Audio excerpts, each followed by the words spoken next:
कितूर शहरात गेल्या काही दिवसांपासून भटक्या कुत्र्यांचा वावर मोठ्या प्रमाणात वाढला आहे. रस्त्यावर कुत्र्यांचे कळप फिरत असल्याने नागरिकांमध्ये भीतीचं वातावरण निर्माण झालं आहे. याचा सर्वाधिक फटका शाळकरी मुलांना बसत असून अनेक पालक मुलांना एकट्याने शाळेत पाठवण्याऐवजी स्वतः त्यांना शाळेत सोडत आहेत. गुरुवारी सकाळी अनेक पालक आपल्या मुलांचा हात धरून त्यांना सुरक्षितपणे शाळेत घेऊन जात असल्याचे चित्र पाहायला मिळाले. स्थानिक नागरिकांच्या म्हणण्यानुसार शहरातील भटक्या कुत्र्यांची संख्या वाढत असतानाही कित्तूर नगर पंचायतीकडून कोणतीही प्रभावी कारवाई करण्यात आलेली नाही. त्यामुळे लहान मुले, ज्येष्ठ नागरिक आणि सर्वसामान्य नागरिकांना भीतीच्या वातावरणात वावरावे लागत आहे.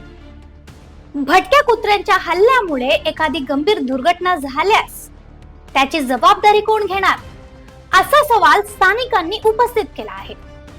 तसेच तातडीने भटक्या कुत्र्यांना पकडून या समस्येवर कायमस्वरूपी तोडगा काढावा, अन्यथा तीव्र आंदोलन छेडण्यात येईल असा इशाराही नागरिकांनी नगर पंचायतीला दिला आहे.